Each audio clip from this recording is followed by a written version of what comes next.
Happy spooky season.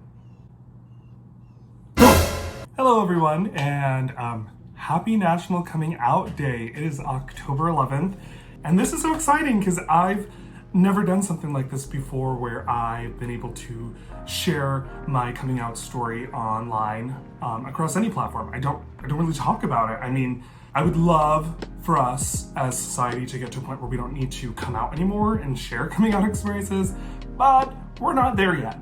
So this is my opportunity to share my story. And with it, I'm going to talk about Pride. I switched out my New Mexico flag for this lovely Pride flag. Yeah, I'm excited. So this year obviously has been really different for a lot of us because of the pandemic. And this is the first time in several years that I've been able to celebrate Pride because, we were on lockdown, and I'm sure there was online internet events that I could have attended, but regardless, here we are. So I'm celebrating Pride today. I'm gonna do a little Pride look. I don't know if I'm gonna go like rainbow Pride or just fun, fruity, colorful. We'll see. This video is gonna be a little bit less about the makeup, so I'm not really gonna do a walkthrough of what I'm doing. It really is just a paint with me, story time. Let me tell you about my experience with coming out. And this might be vastly different from your experience. Maybe you don't have a coming out story. Maybe you don't need a coming out story. Maybe it was just given, or maybe you're not even a queer person and you don't have to worry about this. But regardless of what your background is, I hope my story can be somewhat inspiring, enlightening, or at least entertaining for you. So, I'm feeling real butch today with my little chin hair and my little mustache, but I'm gonna go clean up the rest. I'm gonna glue down the brows, and we're gonna get started. We are semi-browless. We're ready to start this look. I'm kind of creating a look to go with a Pride look that I did last year for Austin Pride, which will be here-ish. So I'm gonna recreate that, but I'm gonna do an actual makeup look. So, coming out. Let's start at the very beginning.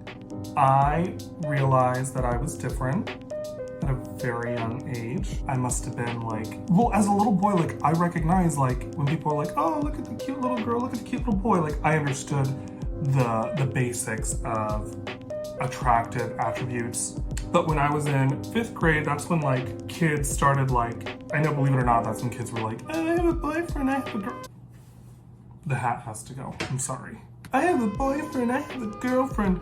I remember I was gonna ask this girl to be my Valentine, and when I got to school, she was holding a little Valentine card from someone else, and it was this boy. We had been rivals for a long time, and I remember getting insanely jealous that he had asked her to be his Valentine, and then I remember having this weird, questionable moment where I was like, wait,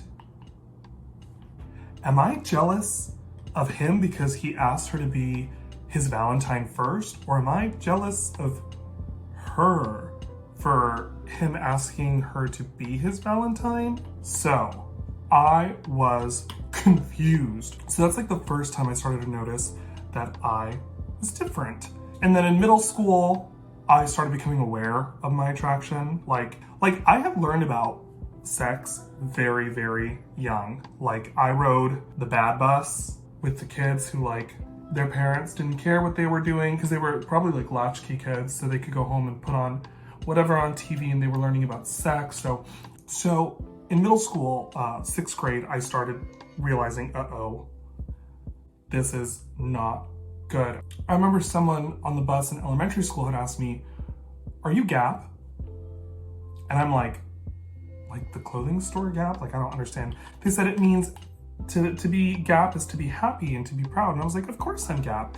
And then later on they're like, oh no, it means to be gay and proud. And I was like, gay? What is gay? So I asked my parents, and they were like, where did you learn that word? And I explained the situation.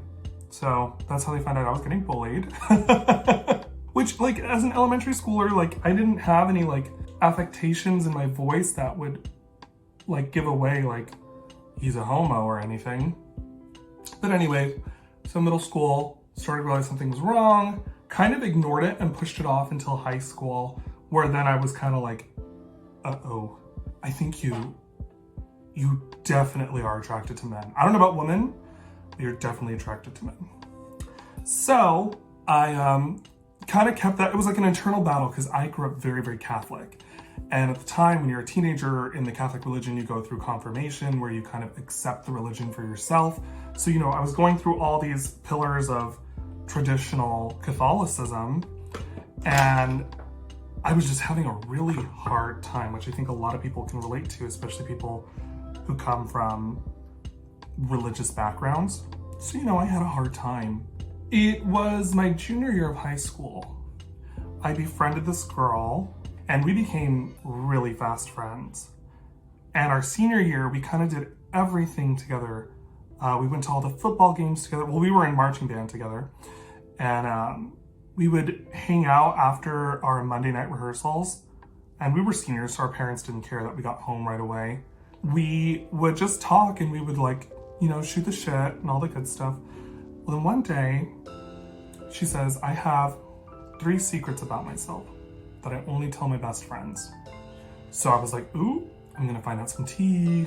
And she told me her other 2 secrets. And then her last one, she came out to me as bisexual. So in the moment, I was like, this person trusts me and loves me so much to come out. I was the only person she'd ever come out to. So I came out to her, of course, as bisexual, which was gonna be my story for a little while. If I was gonna be anything that's not heterosexual, it would be bisexual, because there's still some salvation there.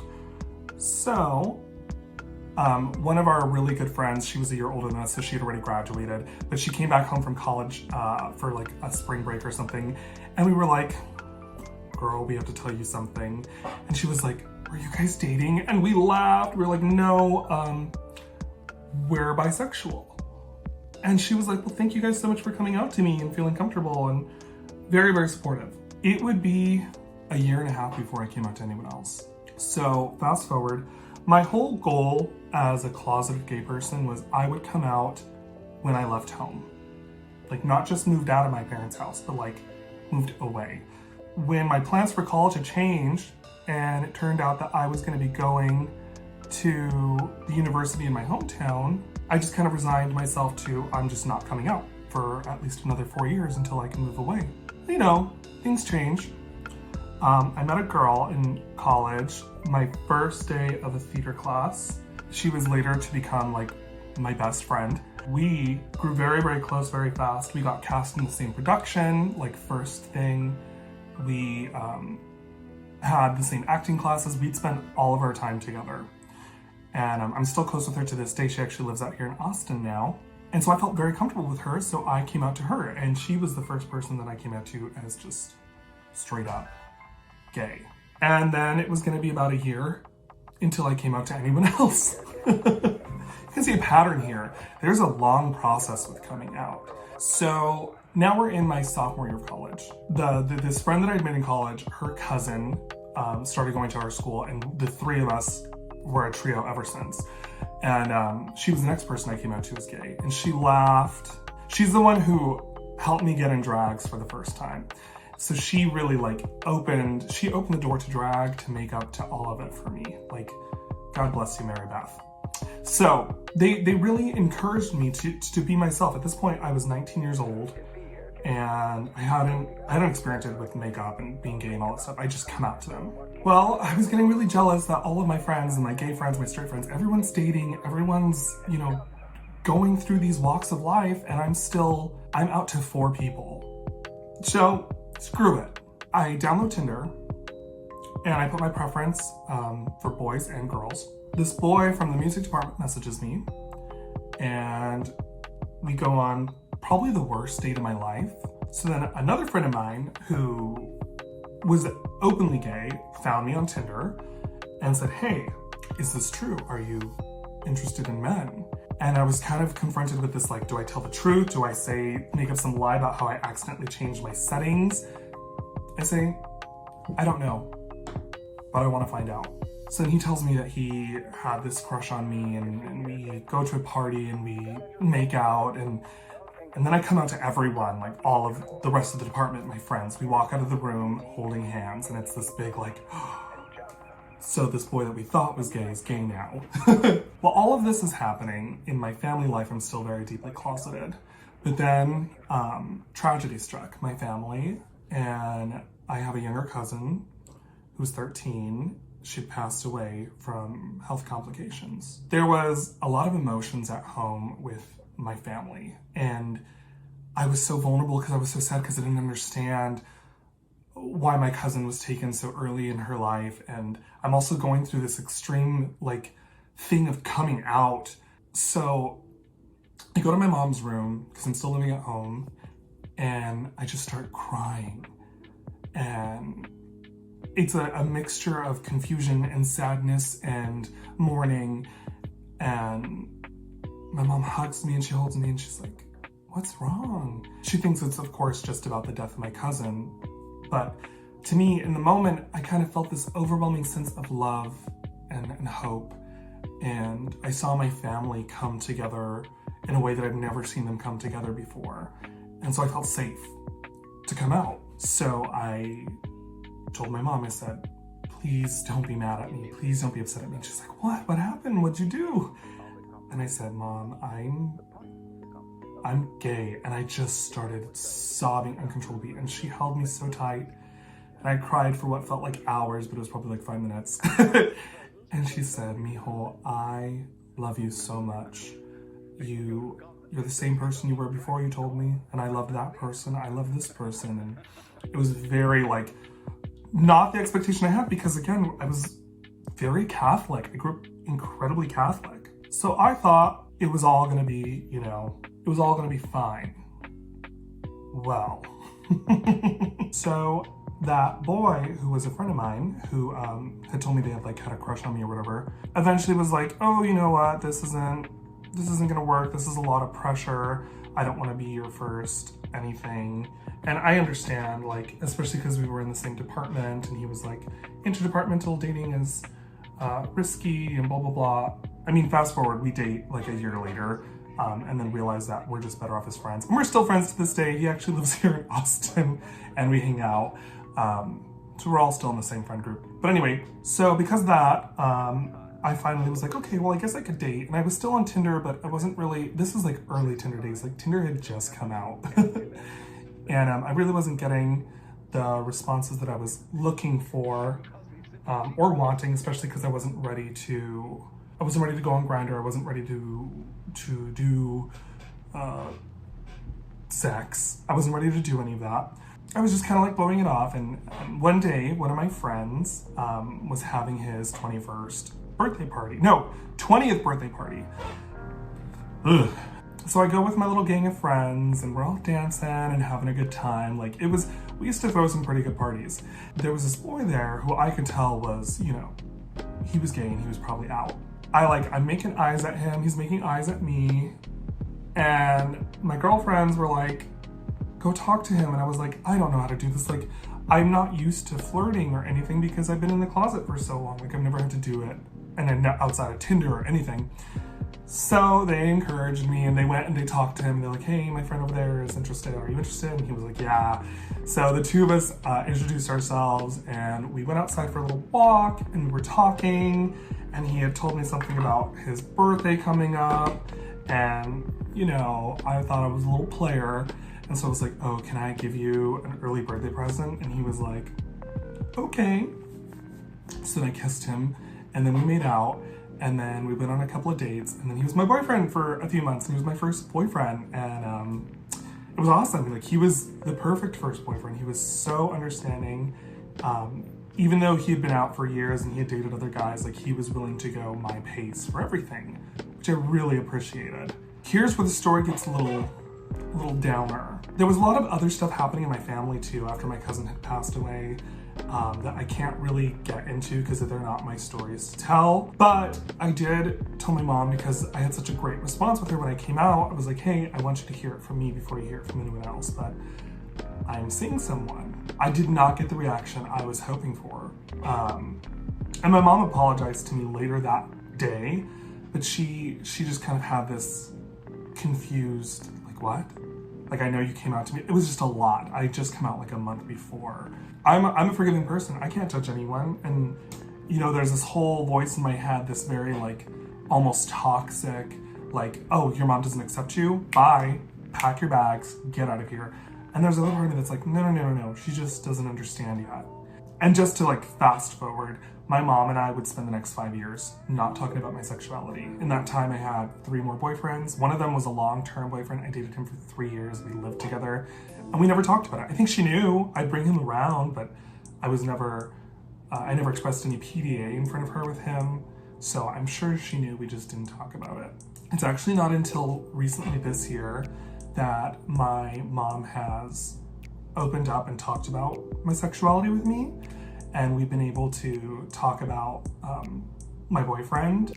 And she asked me questions about him, and it's really nice. And it's this thing that I've wanted my entire life, and I finally have it. And maybe it's the grace that comes with this pandemic of just understanding and love and tolerance and bringing people closer together. But I'm like really thankful that this is happening now. My sisters know.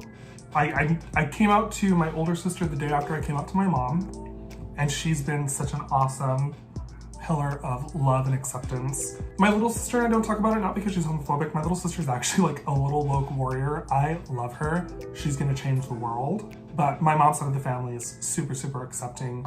And of course, I mean, they're very, very liberal Mexican, you know, very, very anti-Trump, pro-immigration, pro-homosexuality, all of that. My dad's side of the family, some of my family members know and are very accepting. Some of them don't. Luckily, the ones that don't are not, they don't know how to use the internet or social media or anything like that. So these brows did not cover well at all. I'm practically peeling the glue off. Oh, well, we're gonna make it work. That's kind of where I'm at with coming out. My dad is still very much in the picture. My dad is very supportive. My parents have always been so supportive of me and my life. Like a lot of my friends, when they told their family members that they were gonna study theater, they were gonna get a degree in theater, their family was not accepting, not supportive. My family is very the opposite of that. They were like, do it, we wanna see it. The only stipulation was if I said I was gonna do it, I had to do it. So when I said I was gonna do theater, they said, okay, but you need to give 110% to your degree, to your rehearsals, to all of it. And I did. And they came to all my performances. So naturally, you know, coming out, I don't talk to my dad about it. We've never talked about it, but my dad was a big hippie back in the day. So I just figure my parents love me and are so proud of me. And do they know I do all this? No. Do they need to? Not yet. So coming out for me, it's kind of this evolution, and I keep getting new forms of it. Like, life is a learning experience for all of us. I am very, very tolerant and very, very forgiving. That's all I can say about me and how I choose to live my life. So that's coming out. Now, let's talk about pride and let's work on these eyes.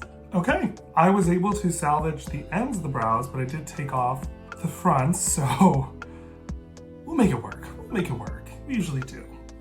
Why are brows so problematic? Anyway, I had to finish them off because this was too much. I mean, they turn out, thank goodness, but that was a lot. So I think I'm gonna do like a half blue, half pink to go with that look, but I'm just gonna do one side for you on cams. So my very, very, very first Pride was right after I turned 21. It was actually the weekend I turned 21 in El Paso, Texas. My first like going out Pride experience.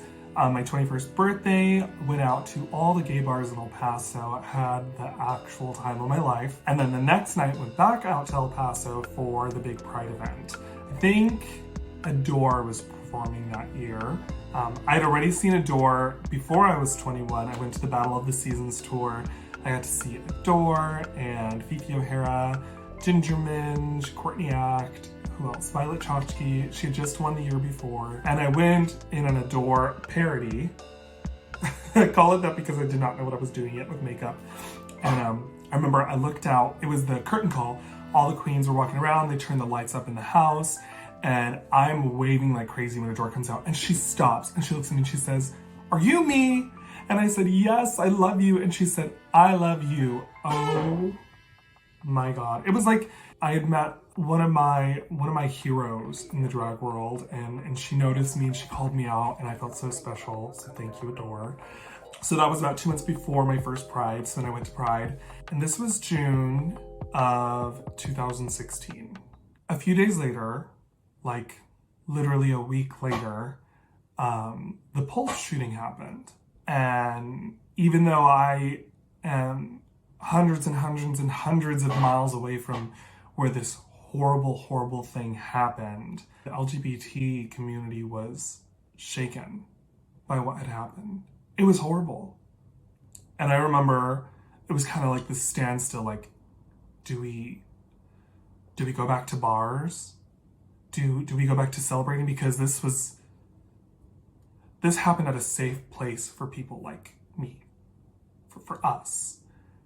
And at the time, my friend Dean and I had planned on going to San Francisco Pride, which was happening in late June. We bought our tickets 6 months in advance. Me and Dean, we have a very similar coming out story. We both came out at the same time.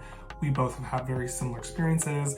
We both started serious relationships at the same time. So Dean and I are very, very close, and we'd wanted to go celebrate our first huge Pride together. A lot of our friends knew that, and they started messaging us, like this was a few days after what happened at Pulse, begging us not to go, saying, we don't know what's gonna happen. We had told them that, like, we'd heard from the San Francisco Pride people. They said that they were gonna have, TSA style check-ins when you get into the event, and they did, because we ended up going. I think it was really important for us to be there. If we had gone to any other San Francisco Pride, we were still gonna feel the same amount of love and beauty, and the Pride Parade was phenomenal. But I think it was so important for us to go and to be a part of the queer community that said, these people didn't die in vain. We are going to keep fighting the good fight. We're going to honor these people, and we're going to make sure that this never happens again. And even though that person, that evil human being who committed this horrible act of terrorism was a lone wolf, we're not going to let that inspire anyone else to do horrible things to our community again. And we are going to keep fighting for gun reform. We are going to keep fighting for our rights. And it's crazy because here we are in 2020. That was 4 years ago. And we're having these similar conversations, especially with everything that's happening with the Supreme Court nominations. And it's a lot. Because you would think that we've gotten so far away from all of that. And here we are having these same conversations. But it was a really big moment for me. Coming out, getting to finally live my truth as a gay person. And to be around so many people who were like me, who were supporting me and celebrating me and people like me. And both the El Paso Pride and more so because the San Francisco Pride, I mean, it's huge. It just felt so good to be around that, because I didn't have that. Like, I had my gay and queer friends, and so many more of my friends since then have come out as non-binary, gender fluid, trans, and it's just amazing. And let me tell you, birds of a feather really do flock together. I can't tell you how many of my friends from high school, from college who have come out now, and it's wonderful. And I think everything in life happens for a reason. I came out exactly when I was supposed to, exactly how I was supposed to, and I'm so proud. I know that's not the situation for everyone. I know that that's almost privileged that I was able to have the coming out experience that I did. So, I'm sorry if you're not in that same boat. And I don't subscribe to the idea that, well, you just need to be you just need to come out and, fuck everyone else. Like, I wish that's the world we lived in, but sometimes you rely on people like parents and family members financially, and you can't just come out and lose all of that. There are stakes for us. And again, I wish and I hope that one day it'll be different. Seeing how radicalized the newer generations, these younger generations of queer kids are, and allies, like the allyship, and I love that. And I'm happy to see it. And that's the world we're heading in. That's the direction we're heading in. If you ever have the opportunity to go to a Pride event, because let's be real, this isn't gonna last forever. This pandemic is not going to last forever. I have to tell myself that. It is not going to last forever. But if you get the chance to go to a Pride, whether it's one of the huge ones or the one that your city is putting on, do it. Do it, you won't regret it. And go with a group of friends, go by yourself, know that you are surrounded by love, and I can't speak high enough. So now I'm in Austin. I had the privilege of going to Austin Pride last year. It was very hot, which is probably why I didn't wear any makeup, because that would have melted off in like 2 seconds. So I'm gonna go ahead and finish these eye looks. Again, today is not so much about the makeup and more about my story. So I hope you understand where I'm coming from. I do want to talk about real quick, like toxic masculinity and internalized homophobia within the gay community. It's really interesting to me because I am friends with a lot of gay people. It's just like my thing. And I've had boyfriends who get really, really intimidated that I have other gay friends, because the gay community is very, very revolved around sex. And so the assumption is, well, if you're talking to other gays, like, do you want to sleep with them? And that's not the case. I have a bunch of gay friends who I've met through, of course, like dating and hookups and just realizing, hey, we're probably better off friends. I've also met some people that we just met and we were like, we're gonna be friends and we're gonna support each other and encourage each other. And you need to find your own queer community that you feel comfortable with. I think we need to end the stigma that all queer people and gay people are obsessed with sex. Of course, everyone in the world is obsessed with sex, even the straight world is. But I think we need to move on from just being about sex. Also, I have a lot of like flaming gay friends, and some of my other gay friends get a little like, they're too much. They're too much. And I have to stop them and say, no. If it wasn't for the gays who were too much, we would not be able to be the queers that we are. You know, we might not be rowdy all the time, but we like to be silly. And we can't be silly and then criticize other gays for being too much, you know? For being too femme, for being too flamboyant. That's not fair. We don't get to do that. We don't get to police who gets to be what kind of a queer. So I just want to say that, because when you see it, you need to call it out. Those really hyper femme, hyper flamboyant queer people, the loud and proud ones, they're the ones who are paving the way for us to do this, to wear makeup, 2 or 3 nights a year, to put on heels and a wig, to even just being a queer gay person or being a member of the LGBT. It's the loud and proud ones who are doing all the fighting for us. So we don't get to judge them and say they're being too much. Like I have a friend who would get called the F word all the time. They would be yelled at on campus. And I remember I had some friends who were a little bit more like toned down gays, and they'd be like, oh, they're too much. No, thank God they're too much, because they're the ones who are paving the way for us. So I just need to say that. I feel so pretty, like so pretty. I fully looked cross-eyed. Oh well. Okay, well, the eyes are almost done. I'm gonna start contouring. Shave my beard so I can contour one back on. So Pride, coming out. It's all, you don't have to participate in any of gay culture that you don't want to, but I'm just saying the sooner you accept it, the more fun you're gonna have. Like, being gay and being out has been one of the most liberating experiences in my life. It's just been so much fun, and I feel like getting to be myself, getting to be the best version of myself, and when you get to surround yourself with like so much love and positivity, it starts to radiate, it starts to show. Everyone starts to notice it. You look happier, you start finding your community, and give people the benefit of the doubt, like your friends from before you were out. Give them the chance to get to know the new you. And you'll be surprised. I had a lot of friends who I was expecting to be a lot more like not accepting, and they were like the most accepting. I feel so beautiful. This makeup is really doing it for me. Probably shouldn't have put so much brown up there. Oh well. Should I stick to doing like half pink, half blue? Should I do like blue on this side? I have some fun light blues. Using blue as a blush, that's interesting. Now, at 25 in my life, I'm at a point where I'm having some great conversations with my mom, surrounding myself with love. It's weird because we're in this pandemic, so at times it feels really lonely. And that's okay. Just know what's the beauty of social media, of YouTube, of being online is if you don't physically have a community where you live, maybe you live in a small town that doesn't necessarily have a gay community or a queer community, you can find one online. Just be careful who you talk to. Know that not everyone in this world is a good person, and some people are going to abuse whatever powers they have over you. And be smart about it. Give people the benefit of the doubt, but be smart about it, you know? I'm gonna do some lips. I think I'm gonna keep them neutral. And then lashes, I got a curler.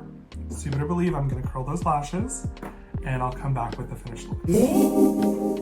And this is the look. So this is what I would wear out to Pride. I got my hoops in, my little pink visor.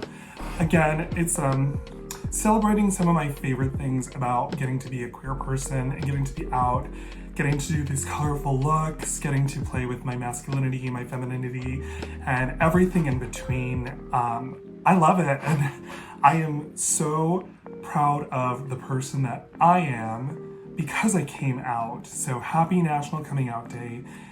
If you're out, celebrate it. If you are not out, know that your time will come, and when it's right, it feels so right. I think this is the prettiest I've ever looked. I would call this look my SPF, my standard pretty face. This is kind of like what I do when I go for just a traditional glam look. Sorry, I keep looking at myself. I'm like feeling it. I've gone out a couple times with these hoops and they'll like twist around until my earlobe is like, when I'm like crumping and twerking, my earlobe is backwards. But anyways, this is the look. I hope you guys liked it. I hope you enjoyed this video. And thank you for having a gay old time with me. I am Lolita Bonita, and it is good to see ya.